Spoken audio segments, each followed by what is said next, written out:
Well, up first this half hour on the program, how often do you see dolls that looked like you or even were the same culture as you? For one doll collector, they received the ultimate Barbie to add to their extensive collection. Willis Sakatchaway is a local Skownan resident in Manitoba here who just added the Wilma Mankiller Barbie to the shelf. Wilma Mankiller was an American Indigenous activist and social worker. And Willis is with us by Zoom this morning to talk about the doll and talk about how they got it. Hi there. Hi there. Good morning. Good morning. Thank you for being with us this morning so early, especially on Zoom. I appreciate seeing your dolls. No problem. As you can see behind me, Yeah. you can pull them all out. I love it. Can you pull out the one that you just got? Okay, I got the Wilma Mankiller doll here from the Inspiring Woman series from Mattel, Barbie. So Tell me about her. my joy in getting this doll because we haven't had a Native American doll from Barbie since I believe 2006. So I was really excited about this. And how this happened was I posted it on Facebook to let people know that this doll was coming out, was being released. So a couple of days later, the designer himself who designed this doll at Mattel, Carlisle Noera, messaged me and said, I'm sending you a doll. So he sent me a doll. A week later, I got it and he signed it. I have the signature right on the doll on the box. Amazing. That is amazing. So did the designer, sorry, I was interjecting there. I'm excited. Did the designer, how did they know? Did they see your Facebook post that you were a collector and this particular doll meant a lot to you? Yes, saw my post on Facebook. I have a couple of the designers on my Facebook, luckily, so I get to see what they're doing. So he saw my post about my excitement on getting this doll because I have all the Native American and dolls that Mattel has ever made except for one. So I've been collecting since 1993. So I have them going way back since the first one. Let's describe some of these for the radio audience is benefit here this morning. So behind you, you have a group of about how many dolls are there? About 20, like 15? Say there's about 15. Yeah. About there, yeah, 15, 16, about there. And those are all of you said those are all the Native American dolls you've been collecting? Yes, since 1993, Mattel has come out with, down south they call them Native American dolls or American Indian dolls if you want to do some shopping. Can you show me the first one, Melissa? Can you pull the first one you ever collected out there and we can describe it? Get you to come on back. Let's have a look at this one. This is the original 1993 doll. Oh, look at the condition. So with all the beautiful fringes, and it looks like, is there beading on her top? Little shoes? It looks like it's a little bit, yeah. Oh, I love that. And are there earrings there too? It's available online. You can find her around on eBay floating around. She's beautiful. Yeah, they're all in very different states. It's sort of, they're all very cultural and very, very traditional Native American dress, right? Yes, I got them. They're from all different regions all over North America. So. Very cool. Which one do you love the best? It's hard. They're all your kids. There's a hard to find one that my cousin found for me at a yard sale. Okay, let's pull that one out and hold it up to the camera. Oh wow, she's called Wind Dancer Barbie, and she's a hard to find doll at the moment. So I value her. So she stays in box.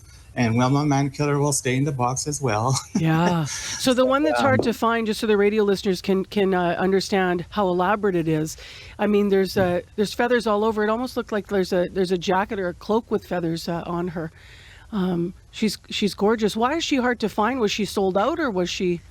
She's a limited series. She's part of a collector's edition. So she's it's called Gold Label under the Barbie lines. Yeah. So she's very hard to find now, and she's very expensive if you do find her. So now I got into your collection really quickly, but we better talk about the Barbie at hand rather. So Wilma Mankiller who was Wilma Mankiller?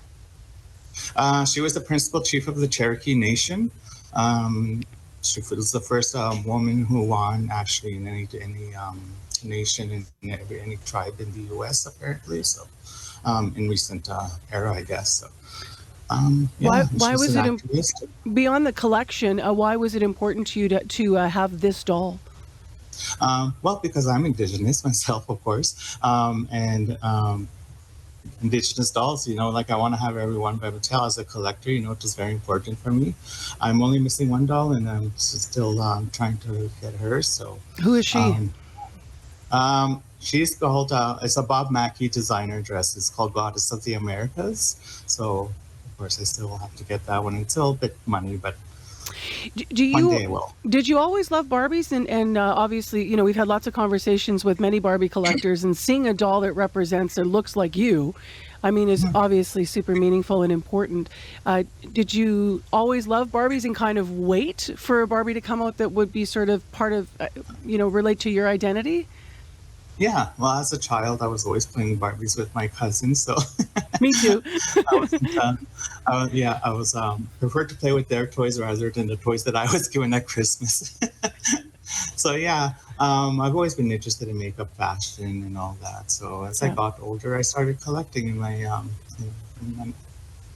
when was that 1992, I think. Yeah. I What did got it my what first did it one. mean to you then when the first when the first Native American Barbie came out, as she was Oh, known? it was awesome. I remember it too, back in the 90s, because we didn't have any representation back then, in Barbie doll form. So they did this collection called Dolls of the World.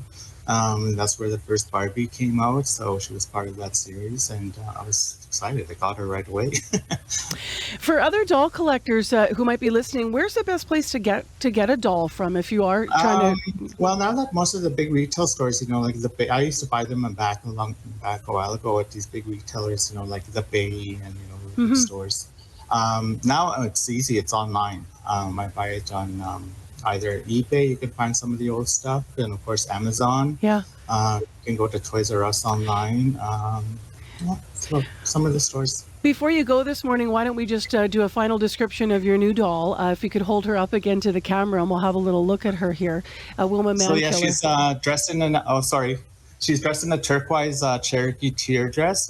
She has the medicine color ribbons on her, and she has short brown hair and a beautiful face. She's carrying a basket. So this outfit is taken inspiration from one of her campaign dresses when Wilma Mankiller ran for office. So I Amazing. believe she wore this too on her maiden speech. So. Lovely. Well, good luck not taking it out of the box. That would be hard. Oh, she's not coming out of the box. She's staying in this forever. All the best to I'll you. take her to the grave with me. Melissa, thank you very much for being with us and telling us this story about how they connected and the designer signed the doll for you. I mean, signed the box. Oh, Amazing. I Appreciate know it's a hearing. dream come true as a collector. Wow. I bet it is. Take care. Thanks for being with us on CBC today. Yes, thank you. Thank you so much, everyone. That's Melissa Ketchaway. She's a doll collector from Skownan, Manitoba, which is about, in case you're wondering, 336 km northwest of Winnipeg. It's in the at the base, rather, of Waterhen Lake. Thank you for watching the CBC Manitoba YouTube channel. Don't forget to like and subscribe. For the latest breaking news and top stories, download the CBC News app.